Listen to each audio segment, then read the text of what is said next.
2014 में जब मैं प्रधानमंत्री बना तो स्वाभाविक दुनिया के लीडर से कर्टसी कॉल करते हैं। तो चीन के राष्ट्रपति शी, उनका कर्टसी कॉल आया, शुभकामनाएं वगैरह वगैरह बातें हुई। फिर उन्होंने खुद ने कहा कि मैं भारत आना चाहता हूं। मैंने कहा बिल्कुल स्वागत है आपका, आप जरूर आइए। तो कहा लेकिन मैं गुजरात जाना चाहता हूं।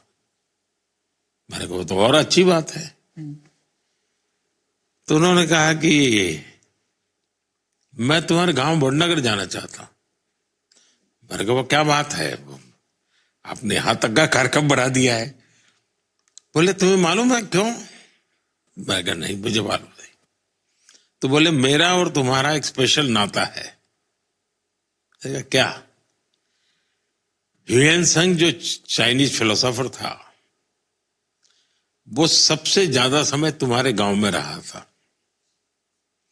लेकिन वापस जब आया चाइना तो मेरे गांव में रहा था। तो बोले हम दोनों का ये कनेक्ट है। और अगर आप अपने बचपन के बारे में और चीजें याद करें, जब आप छोटे थे क्या आप अच्छे स्टूडेंट थे? आपके इंटरेस्ट क्या थे इस टाइम? मैं एक बहुत ही सामान्य विद्यार्थी रहा। मैं कोई किसी भी प्रकार से कोई मुझे नोटिस करे ऐसा नहीं था। लेकिन मेरे एक टीचर थे वेलजी भाई चौधरी करके, वो मेरे प्रति बहुत वो रखते थे। तो एक दिन वो मेरे पिताजी को मिलने गए थे। मेरे पिताजी को कह रहे थे इसके अंदर इतनी टैलेंट है, लेकिन ये कोई ध्यान नहीं केंद्रित करता है, ऐसे ही है, जबाती बातें की चीजें करता रहता है। तो बोले हर चीज इतनी जल्दी ग्रास्प करता है लेकिन फिर अपनी दुनिया में खो जाता है। तो वेलजी भाई की मुझसे बहुत अपेक्षा थी, मेरे वेलजी भाई चौधरी की। तो मेरे टीचरों का मुझ पर प्यार बहुत रहता था, लेकिन मुझे ज्यादा पढ़ना है, अगर उसमें कंपटीशन का एलिमेंट है तो मैं शायद उससे दूर भागता था। मुझे कोई उसमें रुचि नहीं थी। ऐसे ही परीक्षा पास कर लो भाई, निकाल दो, ऐसा ही रहता था। लेकिन और एक्टिविटी में बहुत करता था। कुछ भी नई चीज है तो उसको तुरंत पकड़ लेना ये मेरा नेचर था।